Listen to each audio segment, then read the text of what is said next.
En France, il s'agit du logo Éco-emballage qui incite les consommateurs depuis une vingtaine d'années à trier leurs déchets, apposés sur la plupart des emballages de biens de consommation. Il participe au respect de l'environnement. Exemple avec l'entreprise alsacienne Solines qui a choisi Éco-emballage pour réduire ses coûts et améliorer son image de marque. Un reportage signé Anne-Sophie Pierson. En 2011, ce sont plus de 3 millions de tonnes d'emballages ménagers qui ont été triés et recyclés en France, un effort auquel participe depuis 20 ans la société Éco-emballage. Acteur majeur du tri sélectif, Éco-emballage, c'est ce petit point vert à poser sur les cartons, bouteilles et divers emballages qui indique aux consommateurs les bons gestes de tri. Un pack de yaourt, eh bien, il y a marqué le carton à mettre dans le tri et le pot de yaourt à jeter. Aujourd'hui, il n'est pas à mettre dans les consignes de tri. On ne recycle que les bouteilles et les flacons plastiques.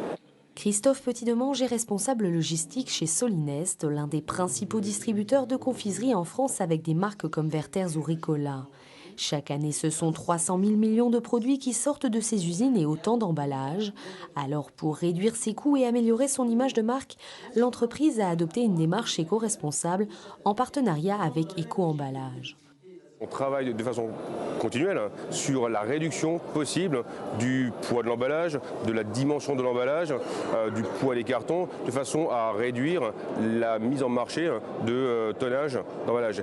Grâce à cette démarche, l'entreprise Solinest réduit chaque année de 50 tonnes ses déchets d'emballage.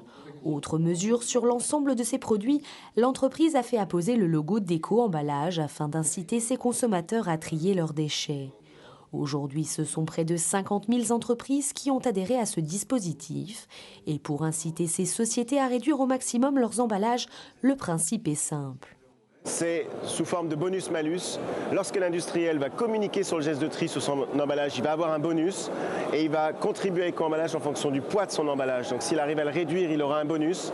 Par contre, si l'industriel utilise un emballage qui perturbe derrière le recyclage, il va avoir un malus. Donc notre rôle auprès de l'industriel est de l'inciter à améliorer son emballage pour faciliter le geste de tri derrière de l'habitant. Autre initiative mise en place avec le soutien des collectivités publiques, la collecte sélective. Verre, ordures ménagères, plastique, près de 99% des Français bénéficient aujourd'hui de points de collecte sélective dans leur commune. Un dispositif organisé et pris en charge en partie par Éco-emballage. La communauté d'agglomération du Grand Nancy a, elle, adhéré à ce système écologiquement et économiquement avantageux. L'objectif avec Éco-emballage, c'est de trier mieux, de trier plus, pour recycler, pour valoriser et pour qu'au final, par ce geste de tri, le coût supporté par le contribuable du Grand Nancy, eh bien, il diminue. Si les Lorrains sont meilleurs élèves que les Français en matière de tri, les responsables d'Éco-emballage estiment que le tri sélectif peut encore progresser de 10 à 20%. Les premiers déchets concernés sont les bouteilles en verre, l'un des déchets les moins triés. Moins de la moitié des déchets en verre sont aujourd'hui triés en France. Aujourd'hui, l'enjeu il est clair. Arrêtons de mettre du verre dans les ordures ménagères. Le verre, il est recyclé en Lorraine, dans les Vosges. Donc quand je mets mon petit bocal en verre ou ma bouteille dans la poubelle ordure ménagère, eh ben derrière, c'est des emplois que je ne vais pas faciliter.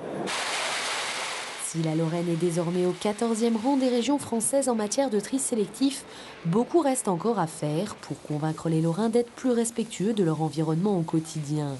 Seuls 67% des emballages ménagers sont recyclés, contre un objectif fixé à 75% par le Grenelle de l'environnement. Nous partons à présent à Boulay où depuis 160 ans, la